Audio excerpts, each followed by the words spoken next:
You're listening to XVGM Radio.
Welcome to XVGM Radio, where the bits keep coming. I'm Mike. And I'm Justin. And this is episode 67, No Nostalgia Fighting Games. Yeah, this is going to be a very odd walk down a non-memory lane, I guess you could say, similar to our No Nostalgia Classics episode. We're going to talk about some fighting games that may have been popular in circles, but were not part of ours. That's right, yeah. We're going to talk about some games that, even if we have played them before or briefly touched on them, we don't necessarily have like deep-rooted nostalgia for, like Street Fighter 2 or Mortal Kombat 2 or Mortal Kombat 3 or Killer Instinct. You know, all those games that we played growing up that were fighting games, like those are games that are so deeply entrenched in our being that you can still pull off a fatality all these years later. You could still jump in just like you played it 20-something years ago.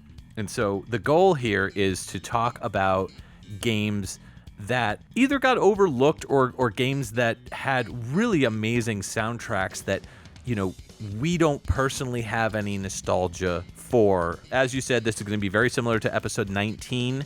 We opened it up with a game called Galaxy Fight Universal Warriors. This came out on the arcade, the Neo Geo CD, and the Saturn in 1995. The Saturn version is the version we heard. It also came out on the PlayStation 1 in 1996. I don't know if the Saturn and the PS1 versions are the same soundtrack-wise, but this song is called Here We Go, and it's also known as the character select screen. It's composed by Masato Arakawa, Takayuki Sasaki, and I believe that it was arranged for the Saturn by Atsushi Mihiro, but I really couldn't find any information to back that up 100%. He's labeled as the music coordinator on this game, so and he's credited for a bunch of other games that also were developed by Sunsoft and published for the Saturn. So just a hunch. Yeah. No, that makes sense. So I've never heard of this. Galaxy Fight Universal Warriors. This goes beyond no nostalgia into no clue territory. So I don't have any nostalgia for this game, but I have played it. This was kind of a blind purchase back in the day. When one of our local game stores here opened up.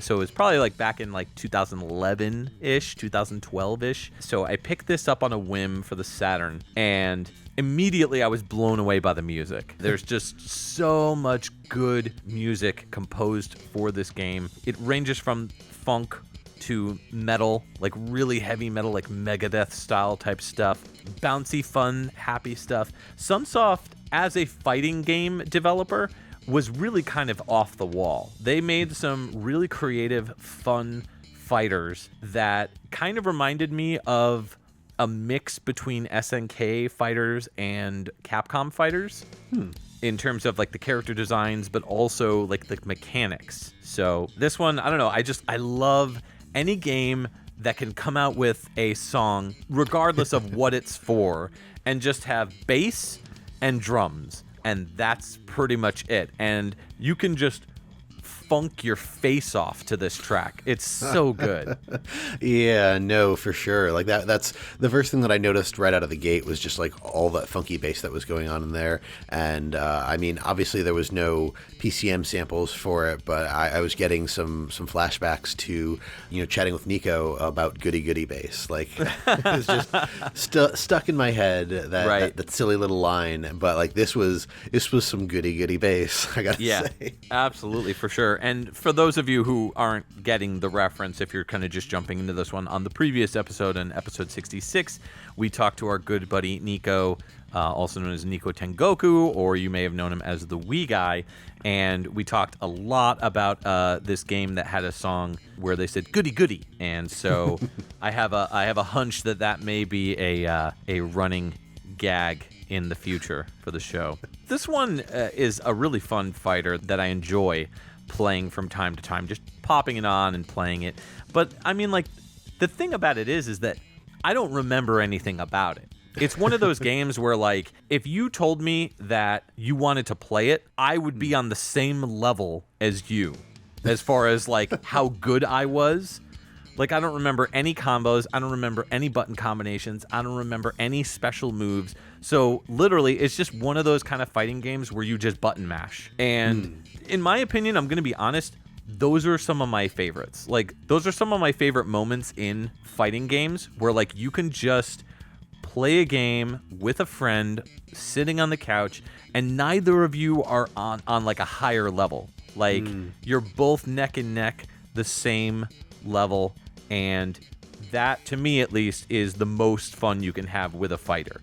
Because if you play stuff like all the games that we were talking about before, like Smash Brothers and Mortal Kombat, and you and I have played those games to death, both together and separate. So, like, jumping into a game like this, it's a totally unique experience where you just will button mash and have fun, and nobody cares if you win or lose. It's just goofy fun. And the characters really reflect that too. They pick some really off the wall, crazy characters. There's cutesy characters in this, but there's also like serious ninja kind of characters. It was the second fighting game that Sunsoft put out after their game Sugoi Hebereke, which is a spin-off of their Hebereke series. Yeah, I was going to say, I recognize the Hebereke. Yeah, so they basically made that for Super Famicom, and then they were like, let's make another fighter. So they made this one, and then after that, they made a game called Waku Waku 7, and then 2 years later, they paired up with a small company called Santa Claus, and they created a arcade game for the Sega STV known as Astra Superstars, which again, very, very similar, like visually and aesthetics wise. The games went from super cutesy to a little bit more serious with Galaxy Fight, and then back to super cutesy with games like Waku Waku 7 and Astra Superstars. So pretty cool. You can get this on the Switch if you want. I don't know which version is which, but I will say that the Saturn version plays fine. I don't really have any issues with it, so it plays okay. Some of the characters in the game are actually from other Sunsoft games. Like, for example, there's this character Yakupu, who is a pet rabbit who you can play as, a pet rabbit of another character who is the boss, apparently, or a special boss in the game called Roe. Yakupu originated from Trip World, which is a Game Boy game that Sunsoft came out with. So you see a lot of weird crossover type stuff. There's a lot of parody stuff too, like Bonus Kun is a punching bag come to life. And Bonus Kun is apparently an homage or a parody to Ryu from Street Fighter. That's funny. So, yeah, pretty cool. That's pretty cool. It actually looks a lot of fun. I'm taking a look at some of the screenshots and whatnot from it. It looks really cool. Next time we can actually get together to hang out. This could be a fun time. So the composers on this one, Takayuki Sasaki, really not a lot of audio credits, but they are credited for this game and Atelier Iris Eternal Mana in 2004, where they're credited as Dima or Demia. I'm not sure what that means. Maybe that's like a character that they did the theme to, but most of their credits go towards art and graphics, programming and engineering and design overall. So not so much music. Masato Arakawa is credited for this as well as Waku Waku 7. for the composition, and Atsushi Mihiro, who, again, I believe was the arranger on this soundtrack to the Saturn, started off with Trip World in 1992 as the game that we talked about just a little bit ago. Yeah. Then followed it up with this game, and then Waku Waku 7, where they're also credited as music coordinators. And again, that got kind of a butchered Saturn port as well. Astra Superstars followed in 98. All right. Yeah, but that's it. All right, so I'm kicking it off with my first pick, and that is Art of Fighting, also known as Ryuku no Ken. This came out on the Super NES in 1993. We're going to be hearing that version. It also came out on the Genesis Neo Geo CD in 94 and the Neo Geo and Arcade in 1992. So that was the original version.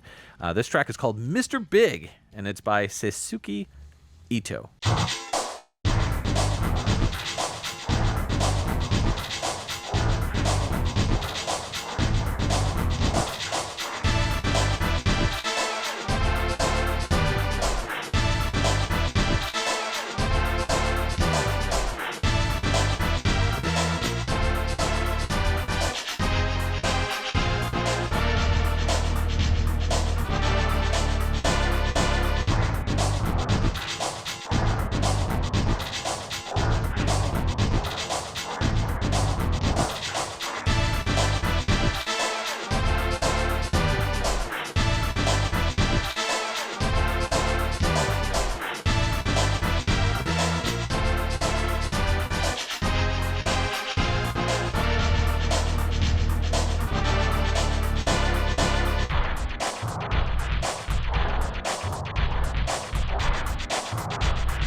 Welcome back to No Nostalgia Fighting Games. The track that you just heard was from Art of Fighting, also known as Ryuko no Ken. It came out on the Super NES in 1993. That's the version you and I heard, as well as Justin. I guess we'll count Justin too. Oh, thank you. No problem. Genesis Neo Geo CD in 94, and then Neo Geo Arcade in 1992. Track is called Mr. Big, and it's by Seisuke Ito. Right away on this one, I get a Michael Jackson Dangerous album vibe, especially with it definitely had like that New Jack Swing vibe. This one really stood out to me because of that. I mean, if you threw some glass breaking sound effects in there, I would swear this is right from a Michael Jackson soundtrack. You know, Michael Jackson did the soundtrack. That'd be pretty awesome if that was the case. But no such luck. Art of Fighting, composed by Seisuke Ito, not MJ. Yeah, who do you think this is? Sonic 3? Come on. Right. Yeah, I mean that sound, that rolling kind of drum beat, that like that part. And if you're familiar with Dangerous, you know what I'm talking about. So I don't know. Do you? Am I sounding like I'm speaking Greek to you, Justin? Que? No. So I know the sense that you're talking about, but I do not distinctly remember Dangerous. So I Like I get the sense of what you're saying, but I don't have the auditory memory callbacks to actually put it together. But I can probably do that in my own time. I like the overall feel on this one. Like the New Jack Swing was pretty cool, and like I enjoyed just the overall flow of it. Where it fell apart for me was kind of just in the pacing. For a fighting game, I don't know why. Maybe it's because the rest of them might prove me right, but I feel like the music tends to be a bit more high energy and fast paced, and this one just did not feel like that. Like this didn't feel like something that I can watch two people fighting to on screen. It felt like something that I might hear in the background of like a stealth mission or like Double Dragon or something like that. Not specific. I didn't call it Double Dragon for any specific reason. Just like a beat 'em up. Like this felt more like something going on in the background of a beat 'em up as opposed to like two people beating the crap out of each other. I can get on board with that for sure. I do agree with you that it does kind of have a beat 'em up vibe instead of being like a fighting game. Definitely not really a fighting game specific track. And I don't have any context in regards to the track and where it plays because, again, no nostalgic fighting games. I've never played this game. I have seen screenshots. It never really looked appealing to me. It kind of, which I'm going to be honest, and this is not a dig on SNK fighters. Most SNK fighters I've played, I really just kind of don't like them. I'm gonna agree with you on that. Like, as we were talking about before we started recording, and folks, as you continue listening, you will get the same sense. There's very little nostalgia from either of us for SNK, and we'll talk about that as we go on. But there's a lot of SNK in this episode, and this is not meant, as Mike was just saying, like we're not putting SNK down. We are not saying SNK has crappy games. Just it happens to be that the two of us have no nostalgia for SNK fighting games, and it really comes through in today's episode.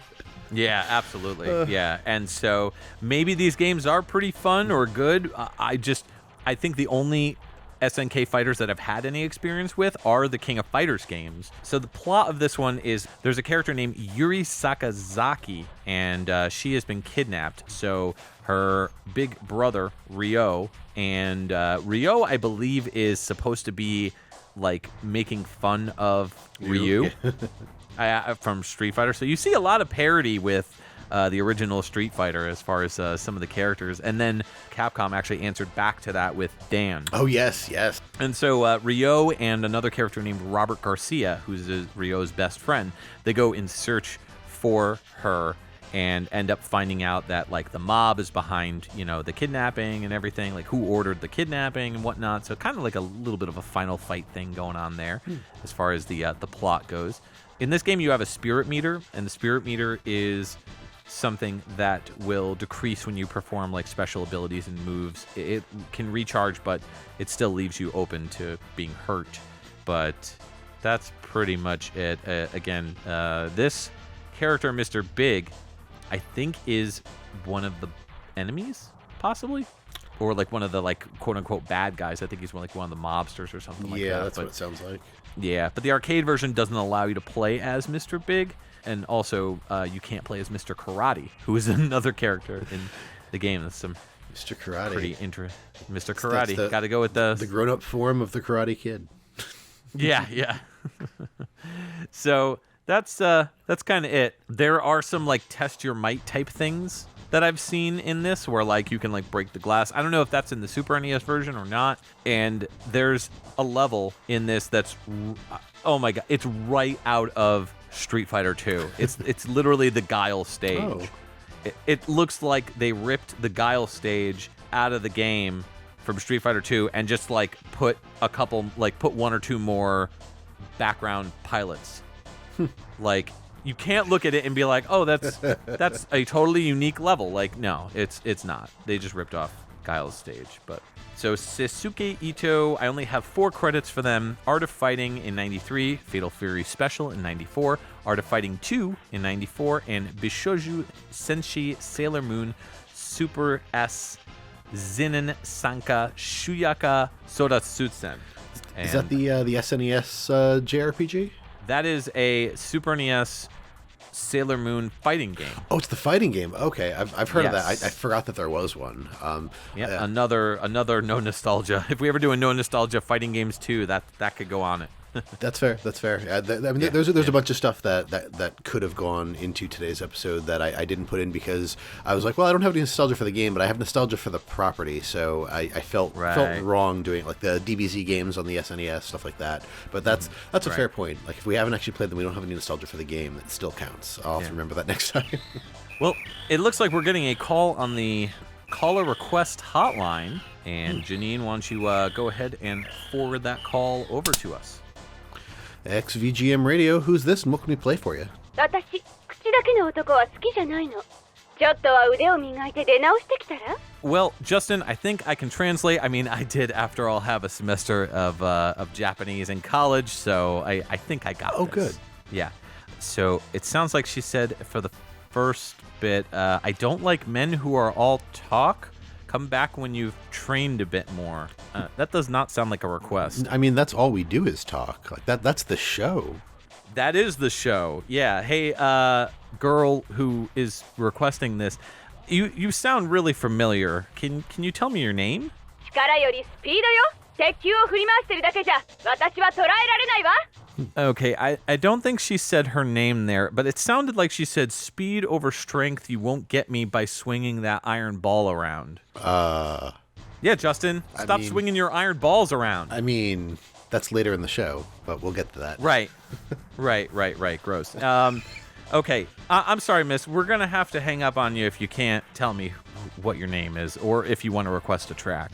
デリー、あまりアンディを独り占めしちゃダメよ。Okay, I think I know who this is. She just said, Terry, don't keep Andy all to yourself. That's a dead giveaway. That's Mai Shiranui from King of Fighters. Oh, okay. So I think she wants us to play a King of Fighters track. Yeah, I think I can throw something together for her. Let's do this. I got King of Fighters 96. This came out on a lot of stuff. The arcade, the Neo Geo CD, and the Saturn in 1996, as well as the Game Boy and the PS1 in 97. What we'll listen to here is the Saturn version of a track called Trash Head, also known as Gonitz's theme, and it was composed by Akihiro Uchida, Hideki Asanaka, and Kazuhira Nishida.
Welcome back. That was The King of Fighters, 1996.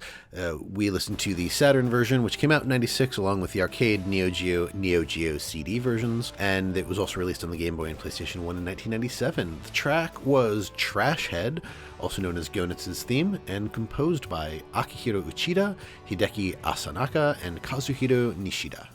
I gotta say, I really like the creepy, like, goth vocal samples, the ha ha ha. Oh yeah, like the 1996 Casio keyboard voice Yeah.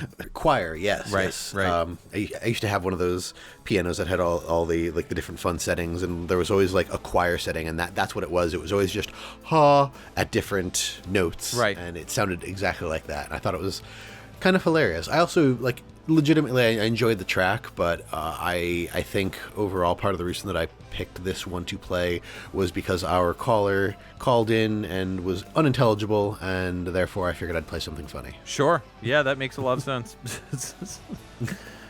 That's something. Oh boy.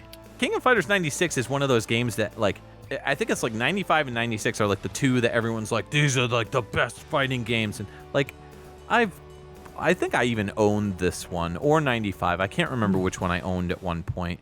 It was like one of the first fighting games I bought for the Saturn when I got a Saturn.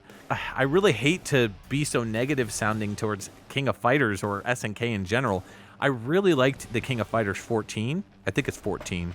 The newest one that's still currently out. Oh, yeah. That one was a lot of fun. It's tough for me to compare fighting games because there was such like a certain benchmark for certain games that was set so long ago that like anything afterwards that I compare it to, it feels unfair. And the biggest thing that I'm gonna say is Mortal Kombat 9 is like my benchmark for fighting games as far as like unlockables and costumes and like extra content. They really make you want to play that single player experience. Soul Calibur 2 is another really big one. But the King of Fighters games always felt like Street Fighter in the sense that they felt very barren as far as like stuff you could get in the games, because it wasn't about that. It was just about, here's the game, here's the core experience, and just play this until you get bored and we come out with a new version of the game in a year, you know? Yeah. No, that's fair. I never obviously got into the King of Fighters series. I think I played one of the games, probably 14 or whichever one that you have. I feel like I played that somewhat recently in the last couple of years with you, but I might be thinking of something else, because a lot of these fighting games kind of blend into each other. Yeah. So the King of Fighters series actually spun out from some of the other SNK games like Fatal Fury 2, Fatal Fury Special, and I think it was actually like a crossover fighting game between the Fatal Fury series and the Art of Fighting series, and possibly Samurai Showdown. I'm not sure if there's Samurai Showdown characters in this one, but I feel like they do show up at some point. Like the King of Fighters series is like Capcom's Versus series. Yeah. I mean, it's just they pull from a lot of their other IPs. It's got its own set of characters and its own plot, technically. Iori Yagami, who is a very big SNK, popular SNK character, as well as Kyo Kusanagi. I think they're actually rivals, but they came out of they were original characters that came out of this game.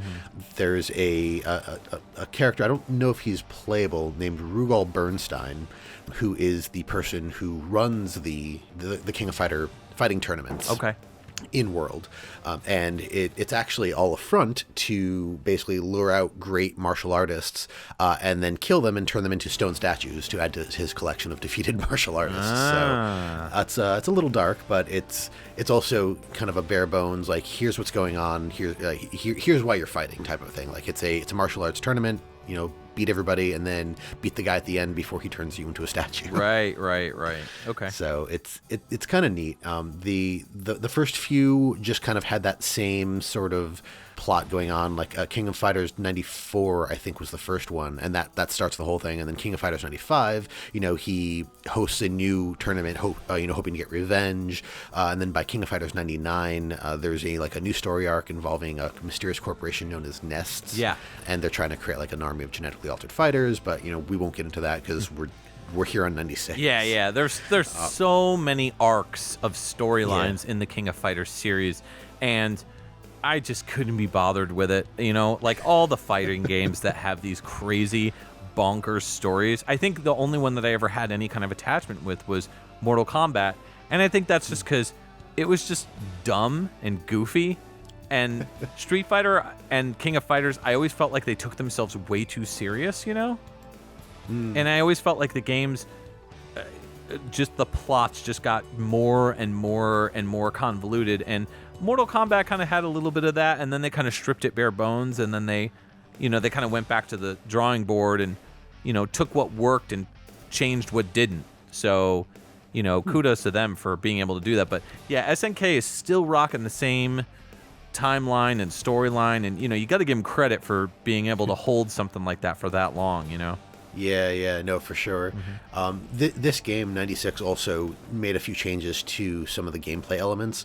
So one thing that I'll say, and we can probably get into it as we go into other SNK games, but so I was always a Capcom fighter game. I couldn't tell you exactly why. You were a Capcom fighter game? Guy. Oh, Guy. Fighter game guy. I was like, which game were you? I was a Capcom fighter game that came to life. Yeah. And Capcom has been trying to kill me for years now. So I was always big on the Capcom fighting games. Like, I was never particularly good at them, but like I liked Street Fighter 2, Turbo, Championship, and all that. Marvel vs. Capcom 1, Marvel vs. Capcom 2. Yes, yeah.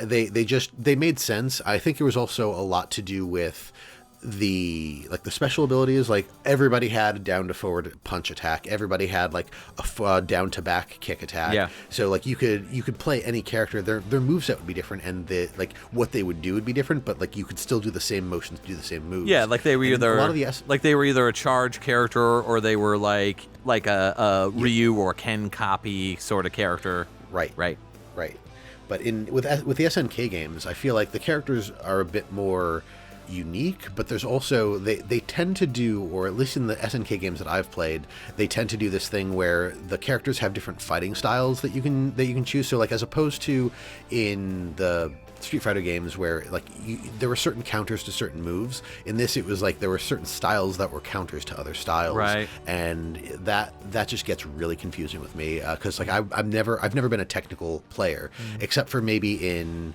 the Guilty Gear series. Like, I've learned how to play as Slayer because it's a technical game. In the Capcom fighting games, they are technical, but because of the fact that there are so many shared movements to do the special abilities, it's not so hard to just get through them. Whereas with something like this, like, you need to learn how to play as them, how to do the special abilities, how to use the fighting style, and it was too much investment for me. Yeah, I'm with you on that. Yeah, but the music was cool. I like games that have, like, for fighters, I like games that have kind of a universal control scheme, much like Smash Brothers, which I know there's a big debate if Smash Brothers is a fighting game or not. Whatever, that's a different conversation. But the King of Fighters series and Street Fighter and Guilty Gear are very technical fighters, very tech heavy, and you have to spend oodles and oodles of time in the training mode trying to learn and master all these knee-jerk little, like, nuanced instructions on how to move with the D-pad or, arcade stick or whatever you're using to play the game. And I just, other than Street Fighter 2, like probably Street Fighter 2 Turbo, I played other Street Fighters, but it was just, like you said, it was too nuanced for me, and it required too much time. And I would rather just have fun button mashing with my friends on those types of games than have to spend 1,000 hours getting good with one character and not being able to play as anybody else. So right. But I think that you and I are very similar in the sense that the type of fighting games that we play and the way that you and I play fighting games is not on a tournament level. Whereas the people that are playing these games like that are big-time tournament fans. They love that tournament circuit, and they're playing games that reflect that. Whereas, like me, I'm just like, yo, I just want to beat up my friend for a little bit and jam out to some rockin' music. So, do I want to learn some of the combos? Yeah. Do I want to learn some of the special moves? Yeah. Do I want to spend 50 hours trying to figure out why I can't pull off one move? No. No. Not at all. Not at all. Real quick, just to touch on these three composers here. Akihiro Uchida started off doing sound on Top Hunter, Roddy and Cathy in 1994, and then moved into the King of Fighters 94 and stuck through King of Fighters up through King of Fighters Kyo in 1998, Fatal Fury Wild Ambition in 1999, and their final credit here is Dolphin Blue in 2003. Nice. which we did a whole episode on. We did. Hideki Asanaka started out doing King of Fighters 95 in 1995, and then looks like they stuck with the King of Fighters series straight on through up to the most recent one, which I believe is King of Fighters 14 Steam Edition in 2017, or in 2016, just regular King of Fighters 14. Most recently, they're credited on 2019's Samurai Showdown as a sound designer and a composer, as well as Samurai Showdown Neo Geo Collection in 2020 for the sound group, because that's a collection of Samurai Showdown games. Gotcha. Cool. And then finally, we have Kazuhiro Nishida, who started out doing sound on Bermuda Triangle in 1987, POW Prisoners of War in 1988. Nice. They've got a handful of things on here. Nothing else King of Fighters related other than this in 1996, Fatal Fury in 1991, and their last audio credit was Real Bout Fatal Fury Special in 1997. Nice. Yeah. Okay. So let's move into the next game, which is a game that is probably the game that I played the most out of any of this list, but I don't necessarily have nostalgia for it, and I totally forget how to play it for the most part. But it's called Tatsunoko vs. Capcom Ultimate All-Stars. This came out on the Nintendo Wii in 2010. This track is called Orbital Ring Systems Cargo Bay, and if you were a techno fan back in the day, you will definitely be thinking to yourself, wait a minute, I feel like I've heard this song before. The composers on it are Yasumasa Kitagawa, Kota Suzuki, Akihiko Narita, and Reo Uratani.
All right, welcome back to XVGM Radio's No Nostalgia Fighting Games episode. That was Tatsunoko vs. Capcom Ultimate All-Stars. It came out in the Wii in 2010, and this track was called Orbital Ring Systems Cargo Bay, or if you're familiar with 90s techno, it's by Alice Deejay, and it's a track called Better Off Alone, or at least that's what it sounds like. You don't know? Carry on. Composed by Yasumasa Kitagawa, Kota Suzuki, Akihiko Narita, and Reo Uratani. You don't think so? You don't think this is right out of Alice DJ's Better Off Alone? So I'm not going to lie, that was the first thing that popped in my head with those synths in the beginning. Yeah. So I don't think you're too far off, but like... It is definitely not Better Off Alone by any means. It's not. He uses the same sounds, most assuredly. Yeah. For those who were in the anime and con scene in around the year 2010, there is a song that's super popular for people to dance to called Caramel Dancin', and that's kind of what I got out of this. But I mean, both of those are very similar, very poppy, very like, I don't know if I'd call them happy hardcore because I don't think they're quite fast enough, but they have these really bright poppy and like really fast tempo sounds that are just really good for like going out and being silly. This is a really fun track. I think the Japanese version was just called Tatsunoko vs. Capcom, because I remember when it came out in 2008, I had a Wii that I had modified with one of the chips, and I could play downloaded games, import games, and all the other fun stuff. And I remember like hearing about this and being really upset that it wasn't coming out in America, because I'm trying to remember, there was a couple of characters that I was really excited about. I want to say Zero was in there from So Zero was in there, and a couple other like really nifty the Tatsunoko, the anime characters. So I ended up, because I couldn't find I couldn't find an import copy, so I downloaded it, burned it onto a disc, and played it for a while, and it was a lot of fun. I guess I must have had all of my fun with it in 2008 though, because I never realized that they actually released a version in America. This thing was like a nightmare for releasing in the US, just because of the licensing, and there were all sorts of crazy issues that were taking place regarding it. So it was one of those things where it's like, the Wii had very few fighters, and for whatever reason they decided to put this thing out on the Wii. And I gotta say, it's probably one of the best, if not the best, traditional, like, you know, Capcom fighter on the Wii. I really did enjoy this game, but I couldn't tell you the first thing about how to play it as far as like, you know, trying to get good again with it. But I remember specifics about it, like it's very much a versus Capcom game where there's like an air combo button. You could hit them in the air and you could do a little combo in the air and stuff. But there were some other features that they had, like special moves, as well as a feature called a Mega Crash, which would like put a barrier around the character, so that way it'll like push them back, like push the opponent back, but it drains your life and your hyper combo bar pretty deep. Whenever you were playing the game, the one thing that I do remember from it, aside from like the just ridiculous special moves, like anytime you did damage, it showed like a million, billion, bazillion sort of. You remember that? Like, so that's the only quote unquote nostalgia that I have for it as far as remembering that. But the characters range from, for Capcom, they had a really wacky list of characters. First off, the only character that was representative of the traditional Street Fighter games, aside from Ryu and Chun-Li, was Alex from Street Fighter 3. And then you had characters from like rival schools, like Batsu from rival schools. You had Frank West from Dead Rising, he was a lot of fun to play with. Roll from Mega Man.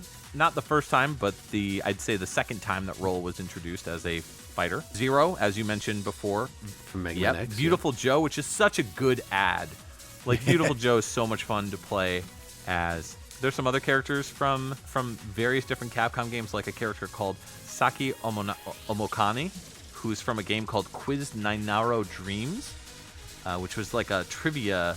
It's like a trivia quiz game and a dating sim. It's pretty wacky. So Morrigan is in there from Darkstalkers, which, you know, no surprise. You know, she's probably the most famous Darkstalkers character to put in the game. But this game was notorious for Morrigan because there was a running joke that Morrigan's sprite from Darkstalkers 1, 2, and 3 was just keep getting reused throughout all these like different games.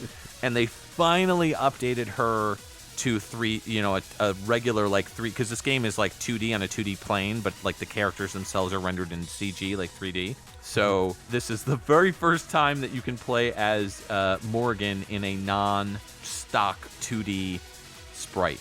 I liked some of so I wasn't super into a lot of the Tatsunoko anime, but I did appreciate the characters from that stuff. Like Cashern is the one that I sort of knew offhand, mostly because I had a friend who was really big into Cashern, and there was a live action Cashern that had come out recently out of, I think, Japan. And we had watched that, and then when we played this, we was like, oh my god, it's Cashern. And then you've got also the characters from like Gatchaman and stuff that didn't really come out over here except as other stuff like Battle of the Planets, and like we butchered the heck out of a lot of Tatsunoko anime and turned it into like some awful stuff in the 70s and 80s. Which is exactly why it was so difficult to get a lot of those franchises, because they were owned by all these old weird random studios that they had to put all these things together in order to make them. And then there were two characters in specific from each company that I personally and everybody else personally really wanted to see in this game, and it never happened. The first on the Capcom side was Phoenix Wright, which would have been perfect for this game. And the big complaint was, well, we don't really know how to use him in the game. But then they came out with him like a year later for Ultimate Marvel vs. Capcom 3, which was honestly one of the biggest reasons why I stopped playing Capcom Fighters, is because I was like, come on, I was so annoyed at that. The other thing is Tatsunoko owned Samurai Pizza Cats. And I guess there were some issues with licensing regarding like Bandai or Saban or whoever owned the rights to it in North America. But, oh man, if only we got to play as Samurai Pizza Cats in Tatsunoko versus Capcom. That would have sealed the deal for me. That would have made the game so much better. That would have been awesome. Yeah. I guess in 2012, they revealed that Capcom's rights with Tatsunoko have lapsed. So there's no more ability to sell the game physically or digitally, which means the game, unless they re-sign and port it to like future consoles, this is going to be one of those games that is going to, if it hasn't already, which I don't think it has, skyrocket in value, similar to the Marvel vs. Capcom games when they weren't porting them anywhere else. Most of the music in this isn't as memorable as this track, but this track in particular is just so fun and bouncy and techno-y, and it just really gets me going. And what's really cool is you can pick the stage that you want to play in the game. And so I would always pick the Orbital Ring Systems Cargo Bay stage. Anyway, the composers on this one, Yasumasa Kitagawa, started off with Mystical Ninja starring Goemon in 1997. They did a lot of stuff with Konami, which is interesting because then they ended up leaving and doing work for MLB Power Pros in 2008. They also did earlier work on like the Beatmania series, Disney Sports Basketball, ESPN International Winter Sports 2002. So they were doing a lot of stuff with Konami before they left, and then they continued working with Capcom as part of the Mega Man X Legacy Collection in 2018, most likely doing like original arrangements or original music for like the background, like the menus and whatnot. Latest game was 2020's Neko Drop Cat Friends Nation in 2020. Kota Suzuki started off with Onimusha 3 Demon Siege in 2004, and then they basically became a Resident Evil composer, starting with Resident Evil 5 and going all the way up to Resident Evil 3 Remake. They're credited as that. That's their latest game, which was the remake in 2020. They also did Devil May Cry 5 and Devil May Cry 4. So, they kind of continued on with Capcom being one of their mainline composers for some of their biggest games. And then Akihiko Narita started with Monster Hunter Freedom in 2006, and they continued with Monster Hunter games up until the Monster Hunter World Iceborne, which came... World Iceborne, yeah, that's the most recent Monster Hunter game, I believe, that's out. Yeah. There's some other ones that are in development, but yeah, that would be recent. They were also on Resident Evil 5 and Resident Evil 6, so working heavily with the previous composer that I mentioned. And then last composer, Ryo Utani, only has a couple credits. Monster Hunter Tri in 2009, Tatsunoko vs. Capcom, and then Monster Hunter Generations, Ultra Street Fighter 2, The Final Challengers, and then Capcom Beat 'em Up Bundle in 2018. Again, most likely doing menu music. So that is a very fun game. Go check it out if you haven't already. But let's move on to your next pick.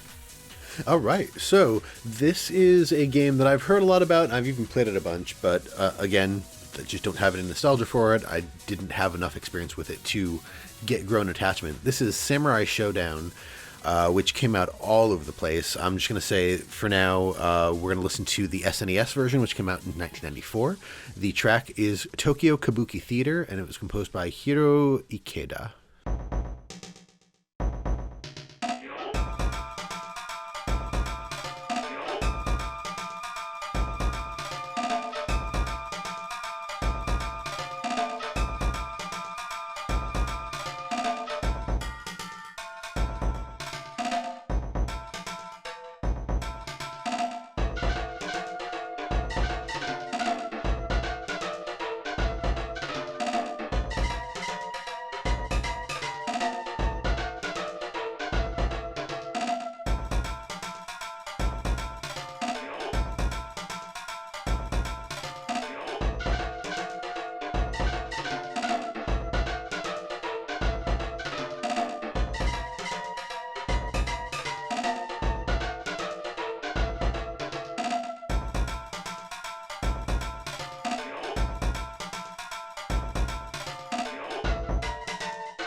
Have you ever wanted to slice through the hearts of your enemies, but didn't want to have to keep cutting?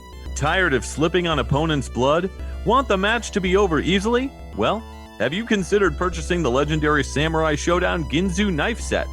Yes, that's right, these children aren't French, they're American. And they want to make sure their foes are gone with the blink of an eye, as they should. With the Samurai Showdown Ginzu knife set, just one slice is all it takes. Hear how it slices through a steel-toed boot. Gasp as it wonderfully cuts through frozen butter sticks. Bask in the sound of its meaty slice as it rips right through the frozeniest of frozen TV dinners. Yes, that's the power of the Samurai Showdown Ginzu knife set. Now on sale for just $19.99. But hold the phone. If you act right now and order a set, you'll get a second set for just a penny more. Now wait, there's more. Order a second set and get a third set for just 2 pennies more. Think that's a deal? Guess again. Order a third set and get a complimentary SNK logo embroidered paper towel to wipe the blood from your knife. Pause that moment, because if you order a fourth set, you'll get a free attack owl at no additional charge. But hold the phone, wait that moment, and stop what you're doing right now and order a fifth set. You get the ability to buy a sixth set for $499.99. What a steal! What a deal! Call us today or go on our website to order, www.geocities.angelfire/showdownginsu.gov, or call 1-847-364-4363. The Samurai Showdown Ginsu knife set is not sold in stores or online or on the phone. Kids, you shouldn't be playing with knives. Go play a video game instead. Parents, get your kids' permission. Only sold to Utah citizens. No CODs.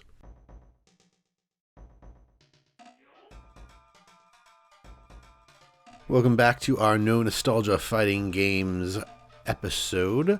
That track you just heard was Tokyo Kabuki Theater, which was from Samurai Showdown, specifically the SNES version in 1984. But this game came out originally on the arcade and Neo Geo in 1993. Came out in the Game Boy, Sega Game Gear, Genesis, Neo Geo CD, and 3DO, as well as the SNES in 1994. And then it came out in the FM Towns in 1995. And the composer on that was Hiro Ikeda. I like this one. It's very Samurai Showdown. It's very Eastern, Japanese style, like old school style, like traditional Japanese music. Almost like kabuki music from a Tokyo Kabuki Theater. It had a very bouncy feel to it. Yeah, it definitely matched that level, that, the name of the track, and most likely the level too.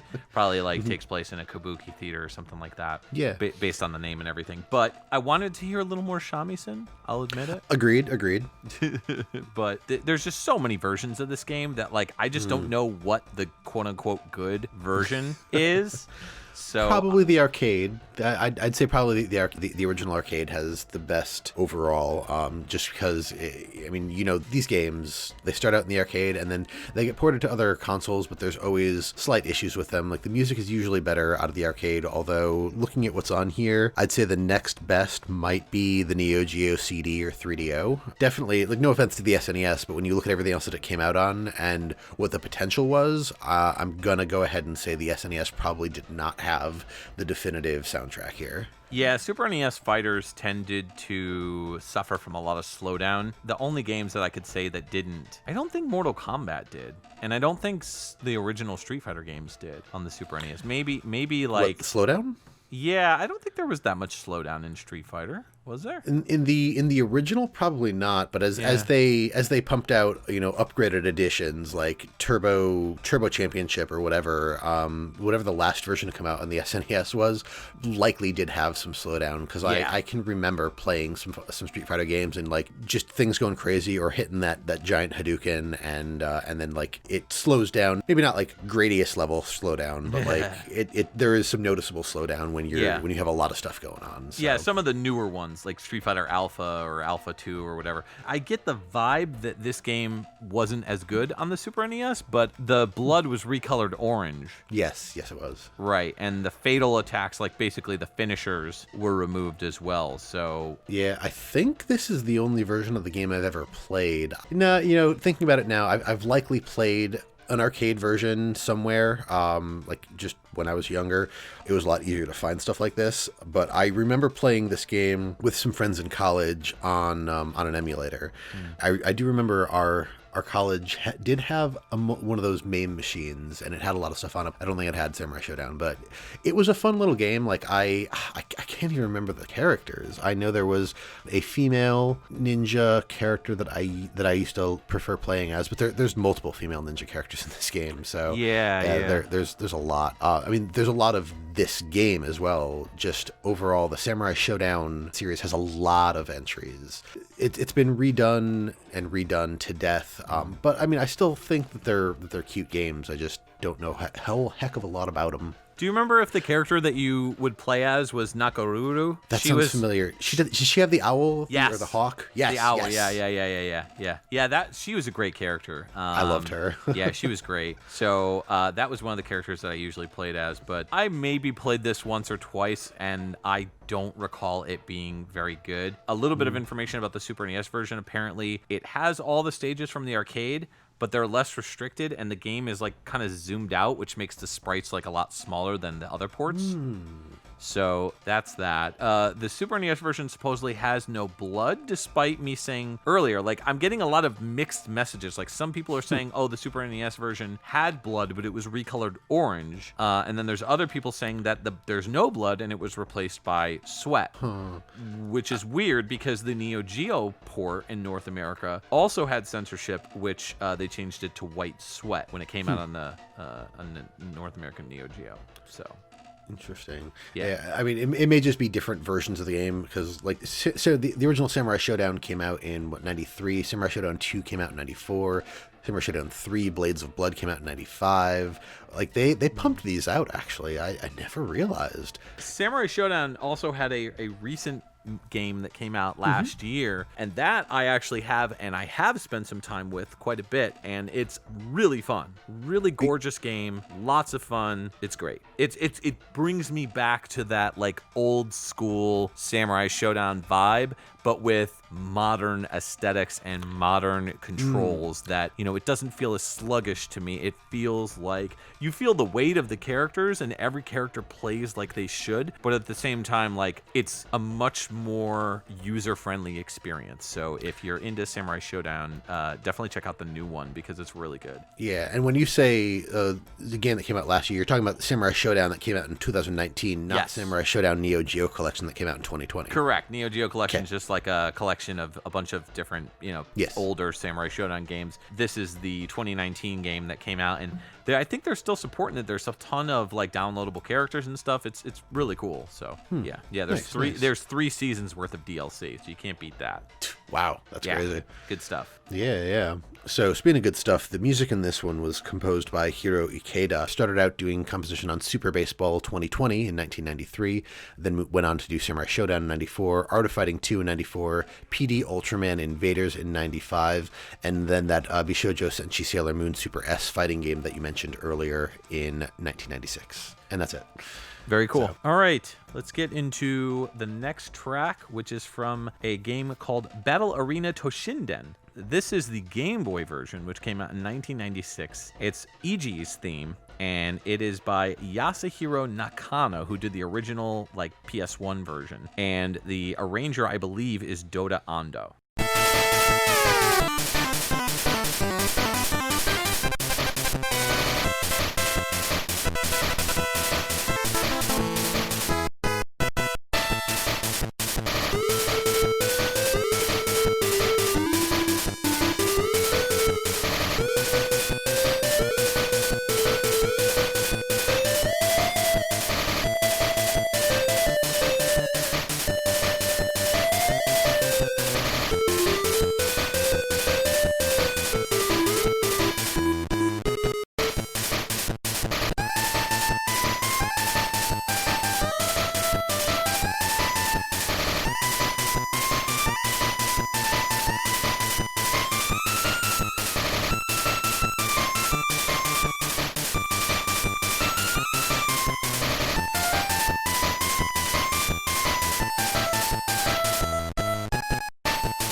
Welcome back. That was Battle Arena Toshinden that came out in the Game Boy in 1996, and that was Iji's theme, and that was composed by Yasuhiro Nakano, who did the original version on, the bigger systems, and Dota Ando is supposedly the arranger on this one. Battle Arena Toshinden, mostly known for being a PS1 fighting game, one of the first 3D polygonal fighting games to ever exist.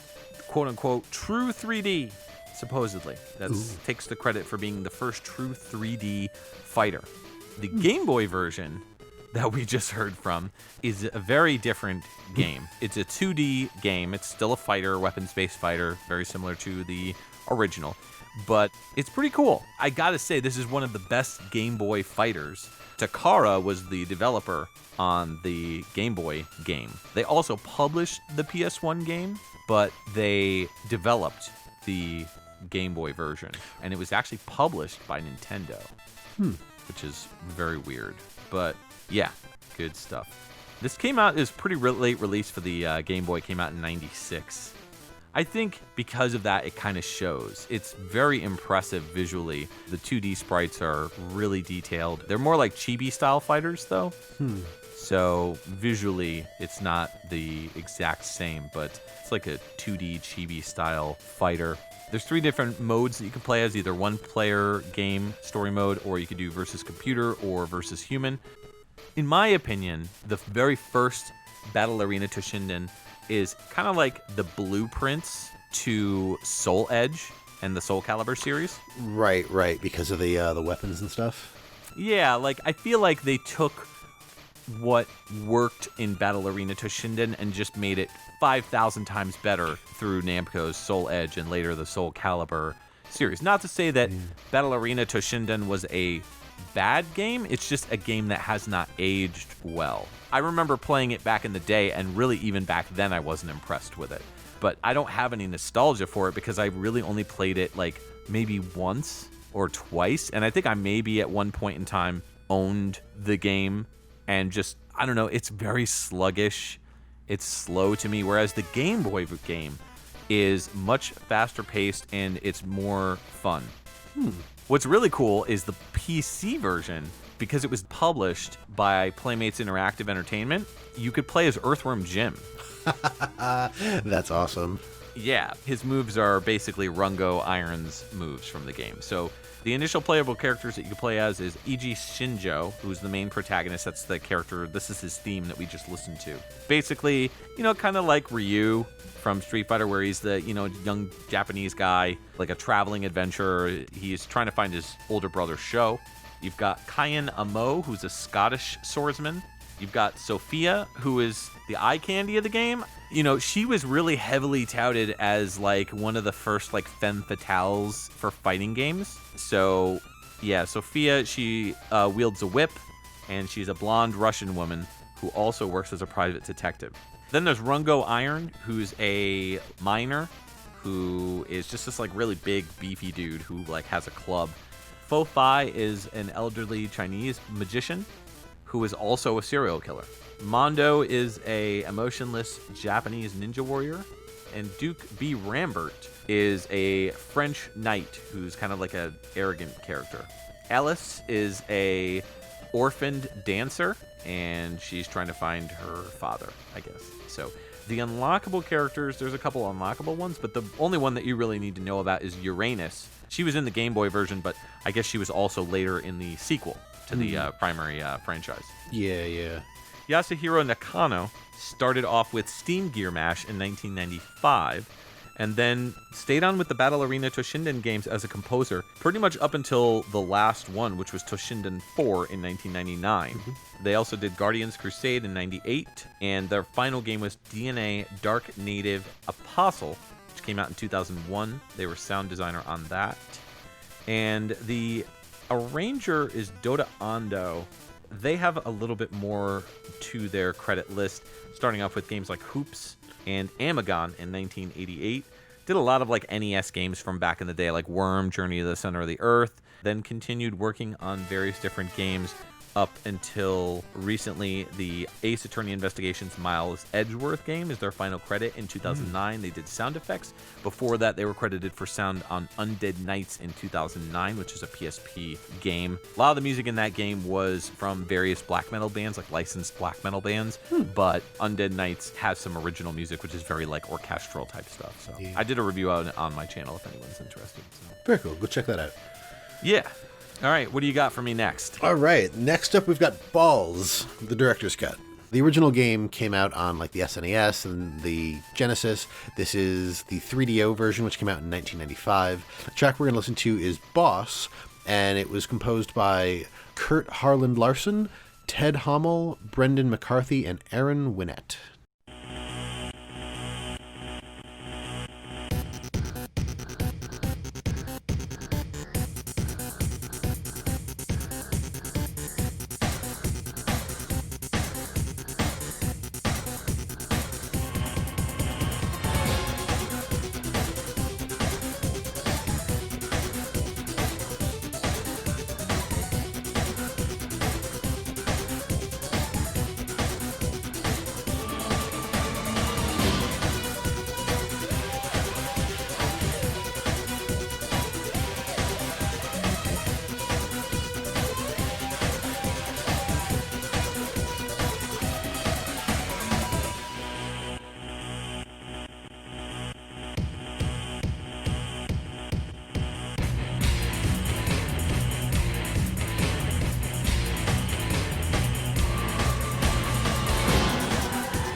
Welcome back. That was Ballz, the director's cut. That came out on the 3DO in 1995.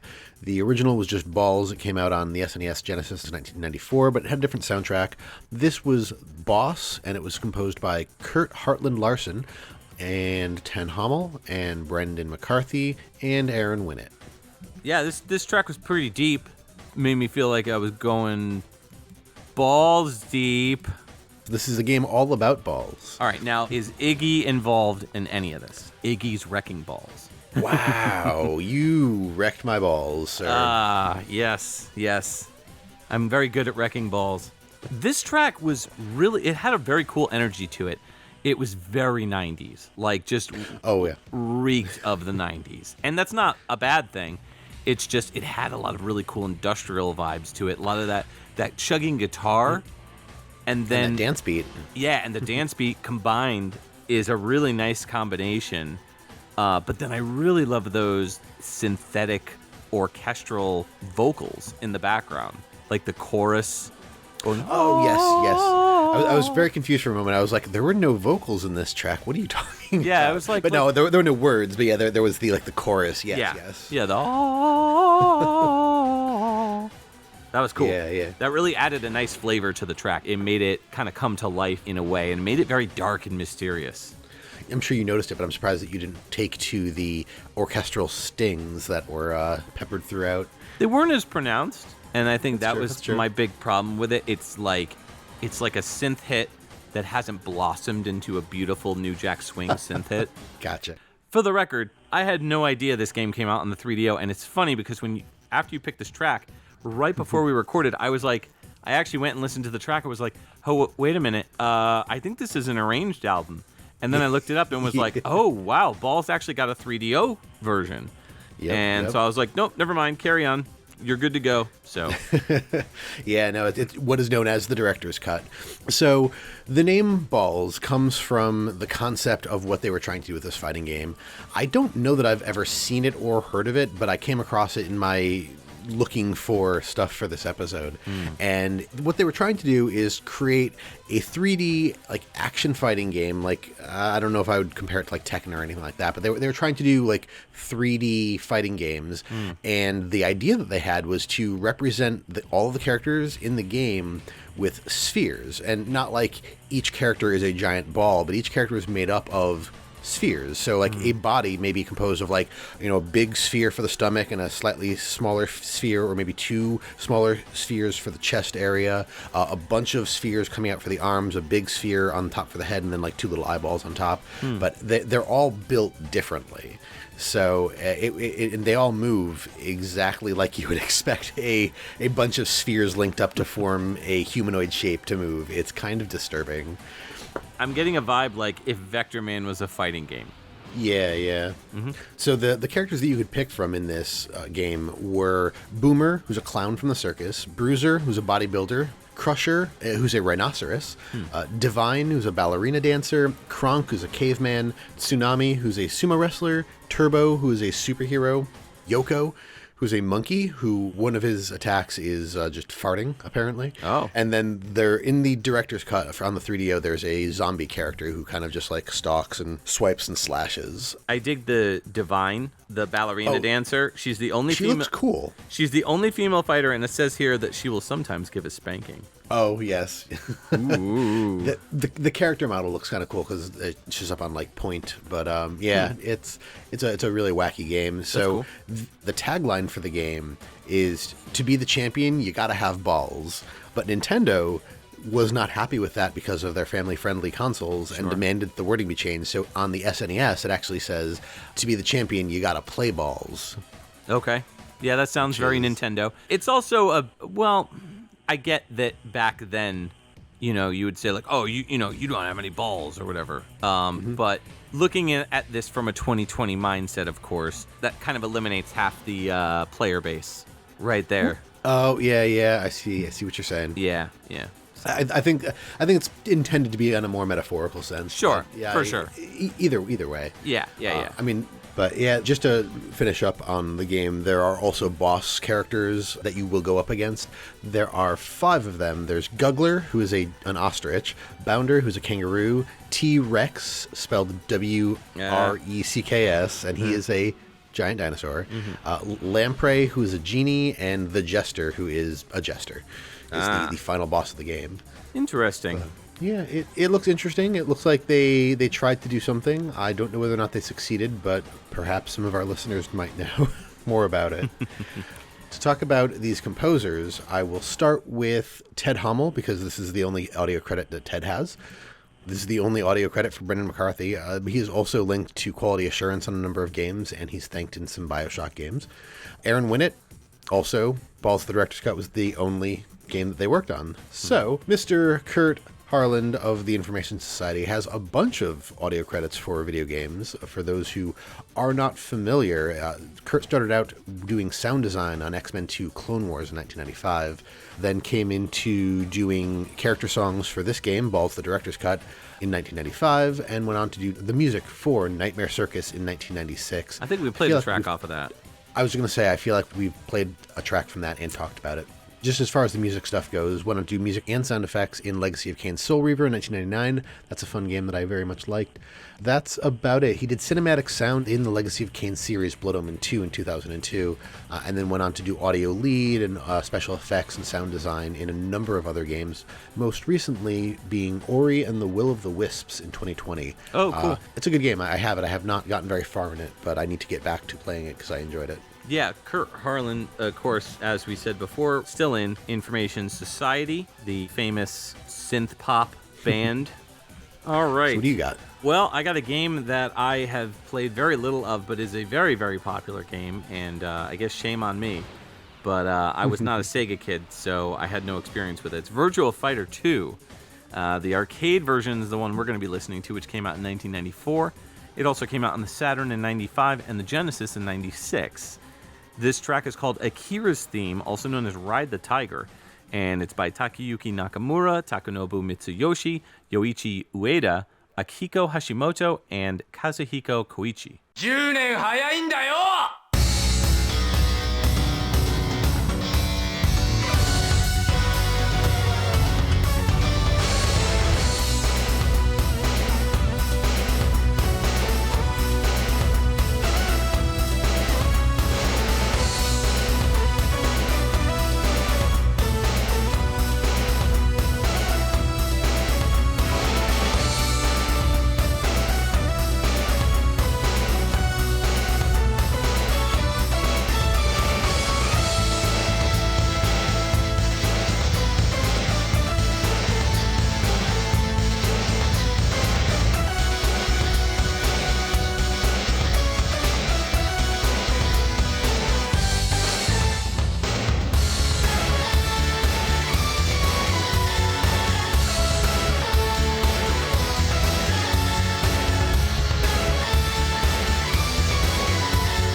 ora, ora, ora!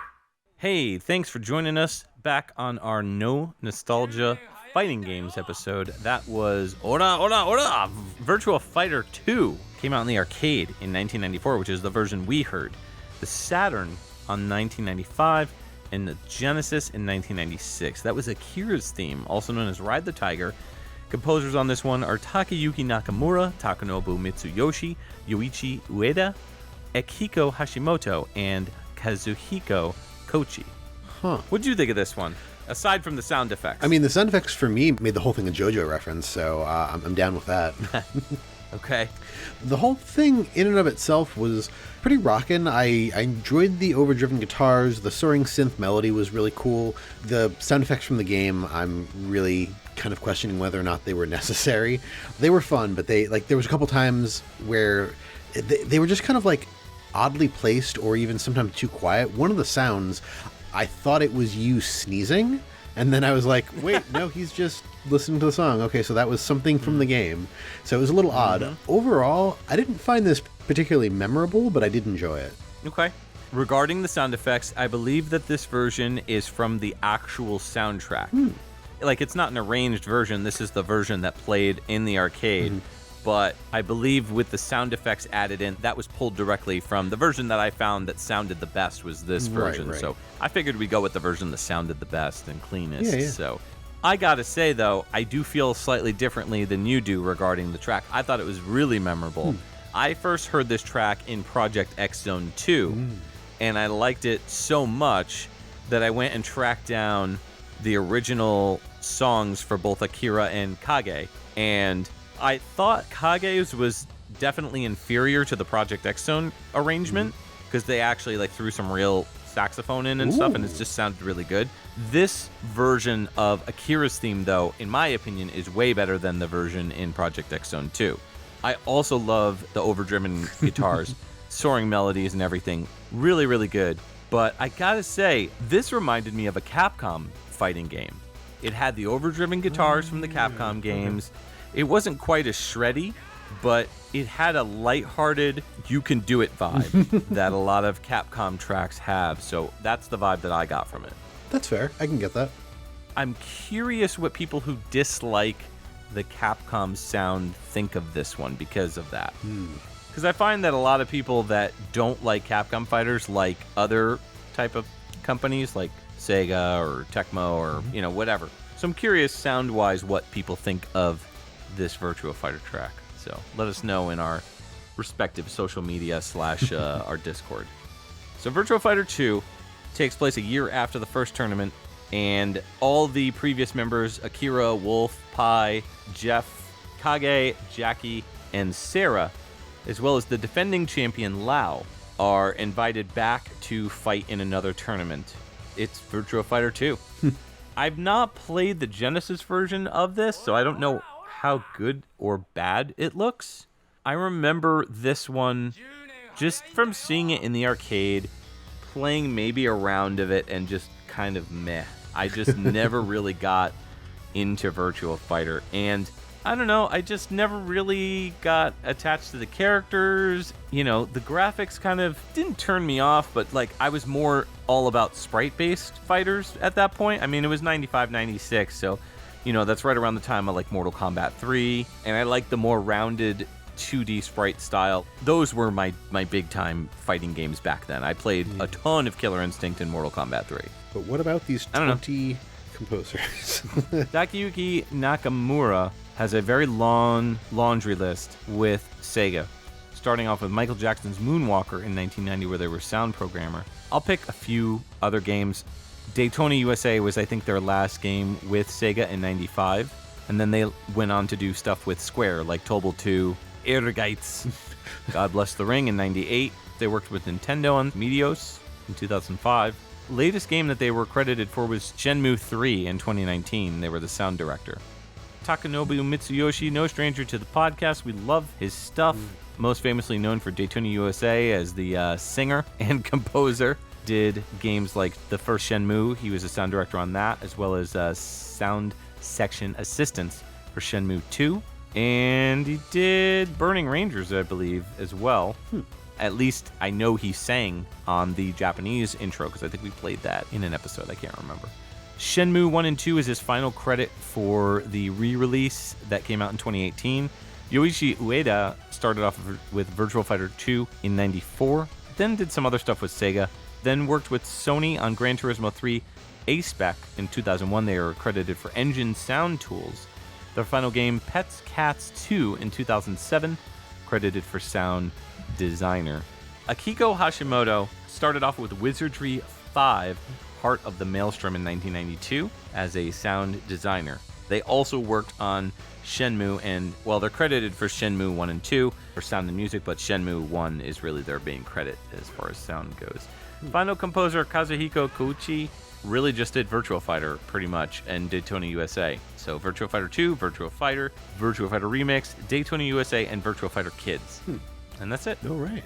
You got another SNK game coming up. I do. In fact, it's even related to some of the other SNK stuff. All the SNK stuff I think is related, but yes. So this is Gaoru, Mark of the Wolves. This was a 1999 arcade game. Also came out on the Neo Geo in 2000. We're going to be hearing from the soundtrack of the Dreamcast, which came out in 2001. The track is Ninja or Monkey, also known as Hokutomaru. And it was composed by Akihiro Uchida, Masato Horiichi, and Yasuhiro Naka.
Welcome back to XVGM Radio. That was Gaoru, Mark of the Wolves, also known as Fatal Fury, Mark of the Wolves.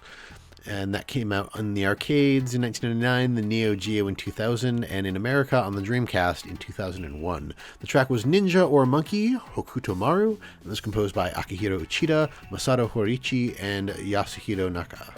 Yo, dat shamisen. Right? So that shamisen, good. that wood block, that yo. Yeah.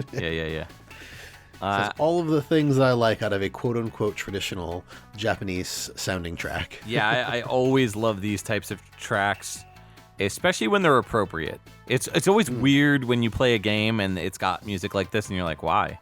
You know? Yeah, a game that takes place in like southeast Germany or something. Right. Yes, exactly. But yeah, no, I was digging the shamisen. It was all about the shamisen this time around.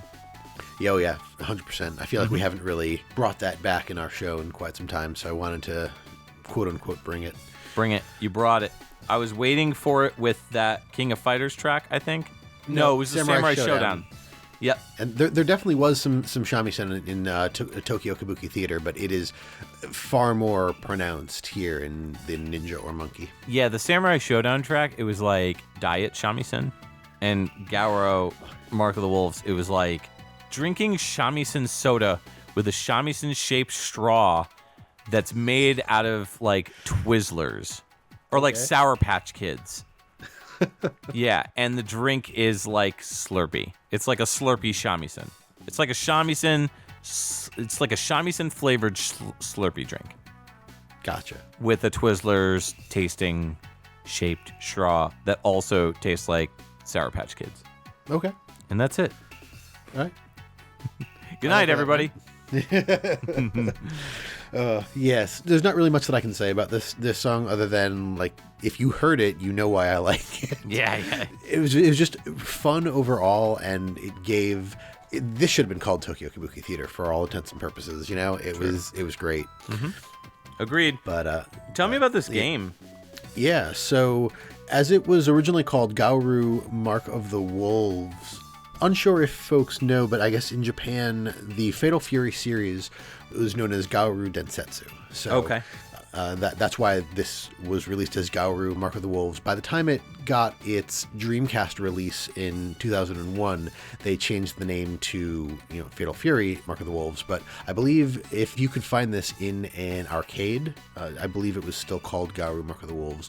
Not a ton of information on this game other than I believe this is the last in the Fatal Fury series. It's the 9th installment, and I don't think anything else came after this. It was actually supposed to be a sequel to this game that was being talked about in the mid-2000s, but the last update that I've seen is in 2016, SNK revealed the cast of the game, but no actual game ever came of it. So yeah. It's kind of weird. But this game, I think part of the reason that they really didn't go anywhere after this is because this game kind of involves the King of Fighters tournament. So I'm pretty sure like after this, they just went KOF for the most part after that. There's another big reason behind that too, because this was right around the time when SNK was really kind of starting to struggle financially. And shortly after this, they got bought out by Playmore, and they became SNK Playmore. And they pretty much started to limit their focus on fighting games into like putting all their eggs in one basket with King of Fighters, because King of Fighters was, obviously the most popular, and they had Art of Fighting and Fatal Fury, all these different fighters.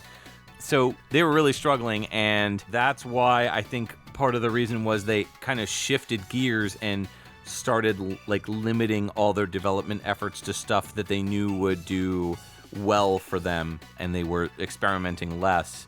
It's also one of the reasons why they started making 3D versions of their games to try to, start catching a new eye from the public.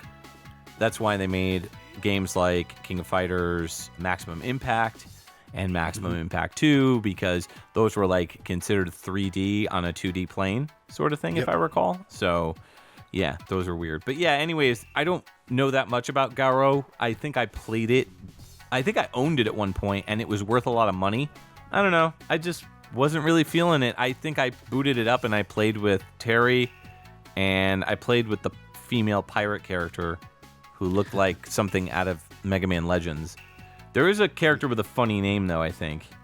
His name is Kushnude Butt. Yeah, Kushnude Butt. Kushnude Butt. He's a Brazilian Kyokugen-style karate expert who trained under Ryo from Art of Fighting. Oh, nice. Mm-hmm. So Moby Games doesn't list this game or any credits for it. So the composers that I got here came from Wikipedia. Akihiro Uchida, we talked about with the King of Fighters track earlier in the episode.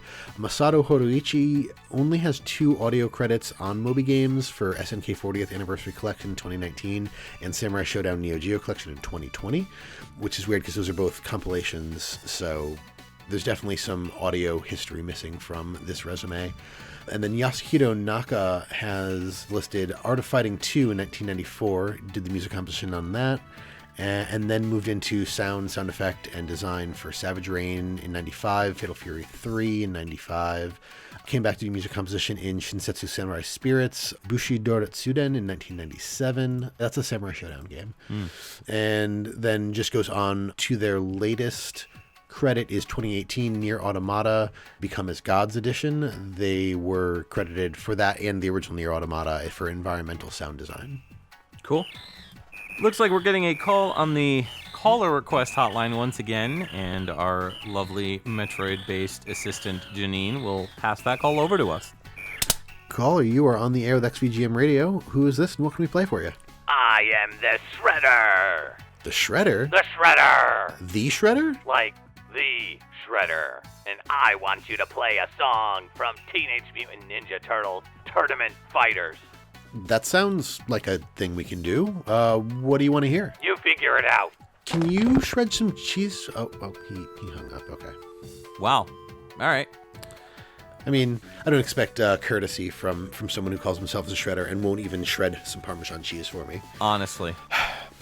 All right, well, we'll play a track from the NES version of TMNT Tournament Fighters. This came out on the NES, the Super NES, and the Genesis in 1993. We're going to be listening to the NES version specifically, and this is track 4 by Junichiro Kaneda and Ayako Nishigaki.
All right, that was Ninja Turtles Tournament Fighters. They came out in the NES, Super NES, and Genesis in 1993.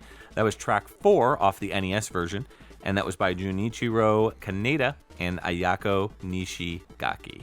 That was pretty cool. I have played the SNES version. I was aware of the Genesis version. I never realized that there was an NES. I was going to call it a downport, but it probably isn't even a downport. I never realized that there was an NES version, and it didn't sound bad. I remember enjoying the music on the SNES one. I couldn't tell you anything about it because I haven't touched it in forever. I would also agree on this being a no nostalgia game because whereas I've played it, I missed the boat on this one. I didn't play this until I was in college, at which point, well past. I mean, it was okay, but it was also just like, I wasn't that into Turtles anymore by the time I was in college, so I wasn't super excited for it like I might have actually been when it came out. I don't know how I missed this one. Interesting. I'm with you 100%. I missed the bus on this one too. I think it was kind of like that was right around the time when the Ninja Turtles were becoming less popular, like around 94, 95. Like, I remember really vividly playing Turtles in Time a ton. But I couldn't tell you the first thing about Tournament Fighters in terms of the gameplay. I know it's a fighting game. I know I played the Super NES version briefly. I got my butt kicked by, I think, the character Asuka, who was like a new ninja female character. I was playing as Michelangelo, and like, in fighting games, like, you'll play a fighting game and like you'll be okay button mashing for the first like 2 rounds or so, and then you'll start getting more and more progressively harder. This was hard right out the gate. Yes, it was. And I got my butt kicked so bad to the point where I was like, I don't even find this fun anymore. Like, you didn't even give me a chance. Yeah, no, I do remember the game being really hard. I also remember it being really hard to pull off any moves, like other than your basic punch, kick, and whatnot. Like, to pull off the special moves, it was usually a matter of chance for me. It was one of the reasons, like, when I did play it, I was just like, it's cool, it's a good nostalgia trip, but I didn't really enjoy the game. No, it was definitely a button mash experience for me too. I just could not play this game well. I was not good at it, so I couldn't even fake be good at it. You know what I mean? Yeah. So I just kind of lost interest really quickly. The Genesis version supposedly has a really good soundtrack, but the NES version I wanted to highlight because, one, we didn't pick anything NES related, and two, it's really rare to see an NES fighting game. There weren't too many NES fighters out there, so to see something on a system like that in such a high caliber franchise and from a high caliber company like Konami back in the day, it was pretty cool to see them continue to still make NES fighters.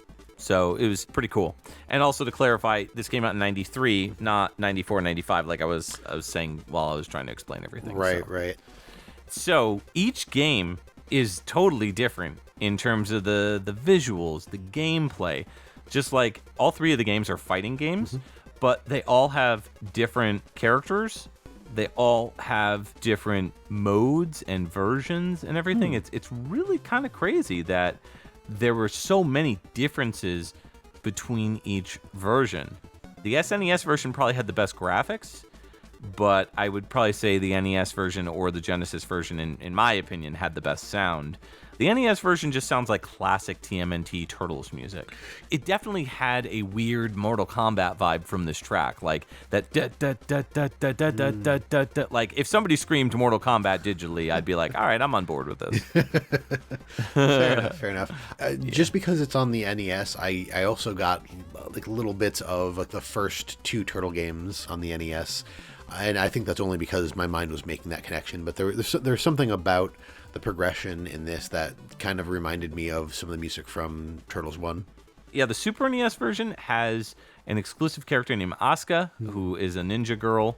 And then the Genesis version has April O'Neil, where she's not just a reporter / damsel in distress. She is actually in the game as a fighter. And the NES version, I think, had a much more limited cast of characters, if I recall. It would have to have. I'd be surprised if it had more than 6 characters. Yeah, there was a character in there called Hothead, who I'm not too familiar with. So there's a story mode in the Super NES version. The Genesis version has a single-player mode where the Turtles and whoever their allies are have to go to various planets in Dimension X, and they end up fighting clones of themselves. That's why, that's kind of how they get away with you being able to fight yourself in the game, at least in terms of the story mode. But they're, in that version, trying to rescue Splinter from Krang. And in the Super NES version, you're trying to save April O'Neil. So, okay. Yeah. But that's about it as far as this game goes. Junichiro Kaneda started off with Trick Trap 1771 in 1987 as a sound editor.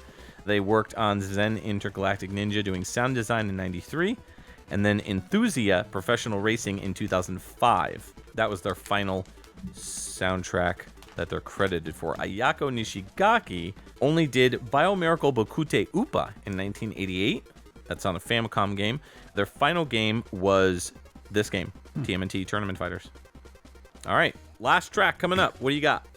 So my last track, we're going to close up with Tekken Tag Tournament 2. This was a 2011 arcade game, which also came out on the PS3 and the Xbox 360 in 2012.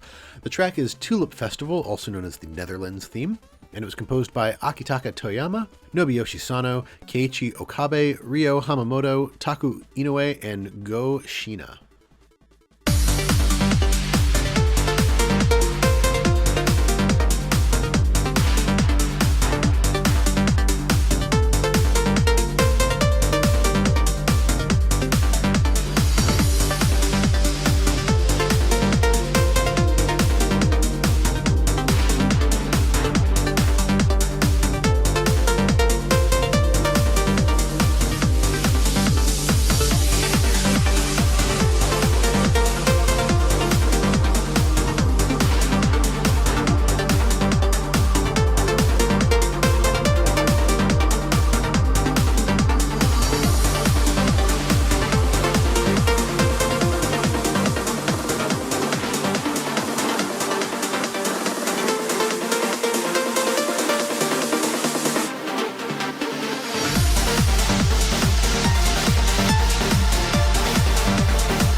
Welcome back, dear listeners. That was our last track of today. That was Tekken Tag Tournament 2, the 2011 arcade release, but also came out in consoles PS3 and Xbox 360 in 2012. That was the Tulip Festival track, also known as the Netherlands theme. It was composed by Akitaka Toyama, Nobuyoshi Sano, Keiichi Okabe, Ryo Hamamoto, Taku Inoue, and Go Shina. I kind of hate you a little bit. Why? Because this is such a good track, and I hate Tekken. Oh, fair. Okay.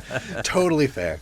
I didn't know if you were just going to be like, I'm jealous that you played such a good track, or like, No. your face, or I don't know. Who knows? No, I kind of hate that you picked such a good track from a Tekken game, because I really don't like Tekken.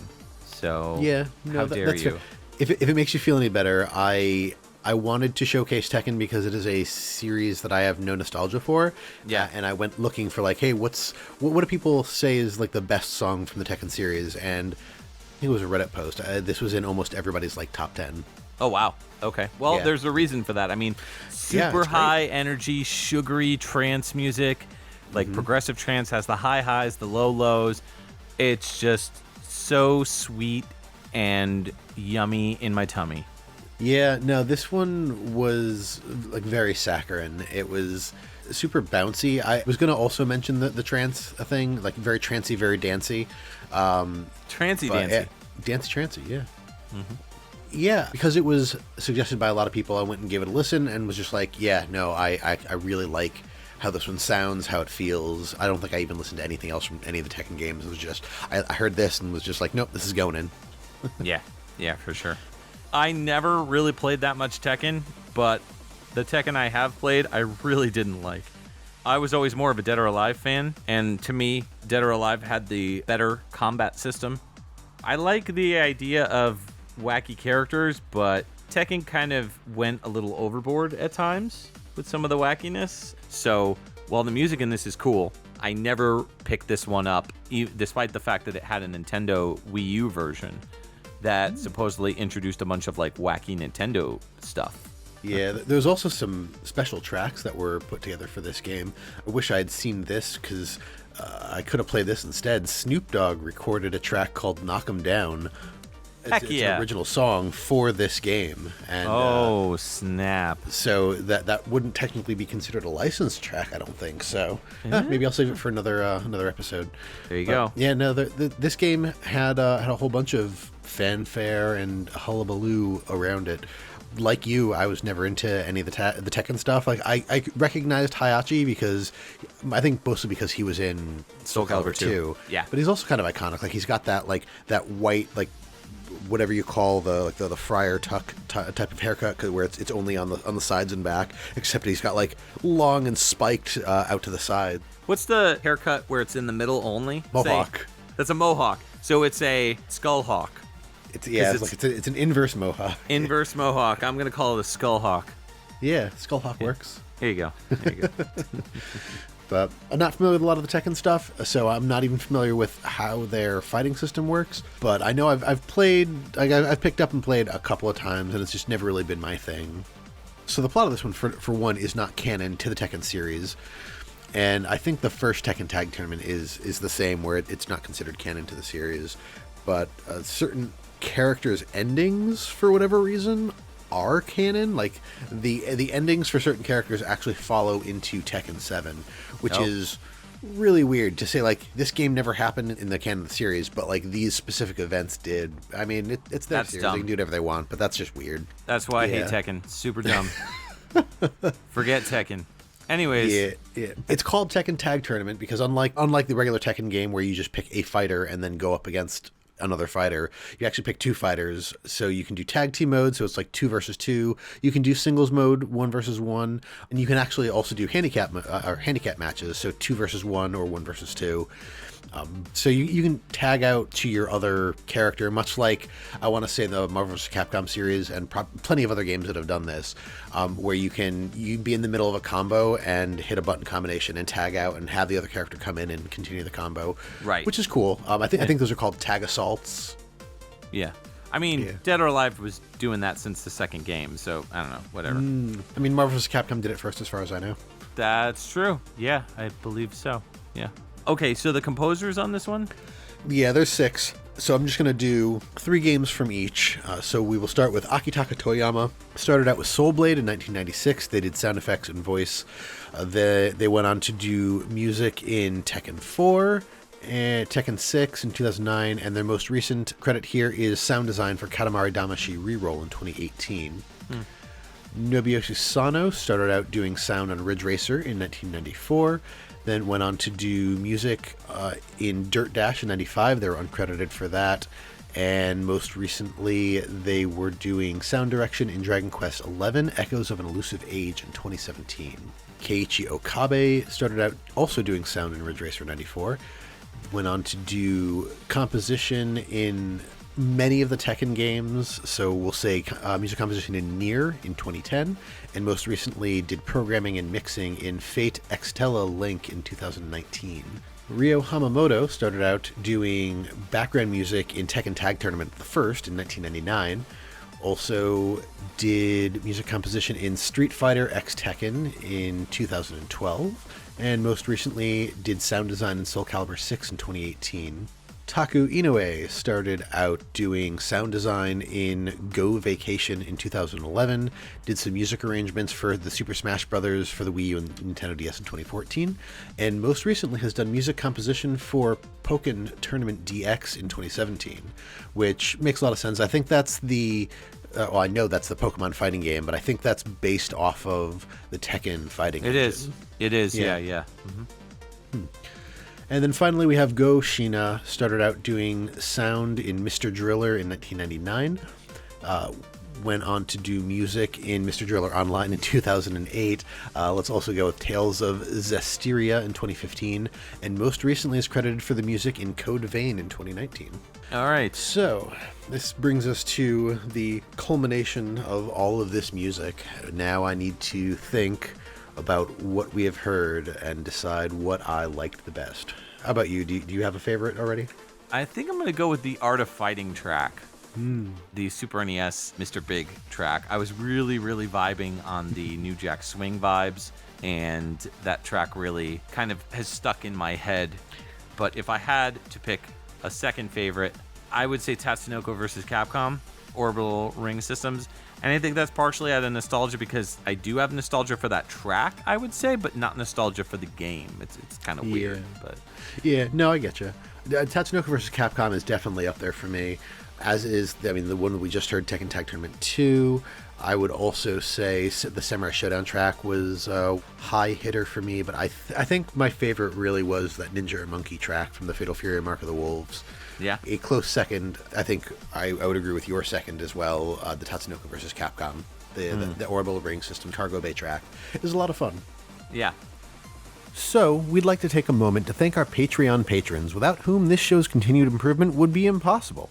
They are Alex Messenger, Cam Worma, Chris Hart, Dan Lawton, Jordan and Anson Davis, Kung Fu Carlito of the Heroes 3 podcast, Scott McElhone, Chris Myers, The Autistic Gamer 89, Bedroth, Brad Austin, Chris Murray, Jeremy Rutz, Llama Adam, Marcus Stewart, Matthew Hanola, Nick Davis, and Ryan McPherson.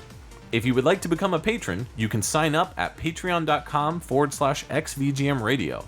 There you can see the different tiers as well. Just $1 gets you a thank you and access to our monthly live shows. You can visit our website, xvgmradio.com, where you can listen to all the episodes and learn more about your hosts, as well as any of our guests or composers that we've had on the show. If you'd like to reach out to us, you can always email us at xvgmradio@gmail.com. If you like what you've heard, please consider giving us a review on iTunes. You can join our Facebook group and chat with other VGM lovers at www.facebook.com/groups/XVGM Radio, where we talk about everything from current game news to sharing awesome VGM tracks or just talking about the podcast itself. You can also find us on Twitter and Instagram. Our handle on both those sites is @XVGM Radio. If you don't have any other social media or just want to try something unique, check us out on our Discord group chat. Links in the show notes. All right, Justin, in 2 weeks, we're coming back with another episode, and actually, we're coming back with a special guest.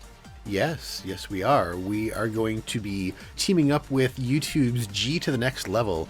George is his name, yeah. So George is going to be joining us to talk about specifically anime-based games. Yeah, we're going to be talking about games that are based on anime series or anime movies or anime in general. So, very Japanese-oriented episode. So, in 2 weeks, we'll see you back for some anime, exciting, fun, and great music and great discussion on anime-based video games. This is Mike. And Justin. Signing off for XVGM Radio. Next up, we've got Ballz, the director's cut. This came out on the 3DS. Good night, everybody. And that's the end of the show forever. we just got shut down. You know, they had Art of Fighting and Fatal Frame and, you know, all these different fighters that were just... Wait, Fatal Frame was a fighter? Or, sorry, not Fatal Frame. Fatal Fury. Sorry. Yeah, duh. No, Fatal Frame would be a very weird fighting game. Throw the camera at you. Fighting with ghosts. I'm going to fight those ghosts. I'm going to beat them up.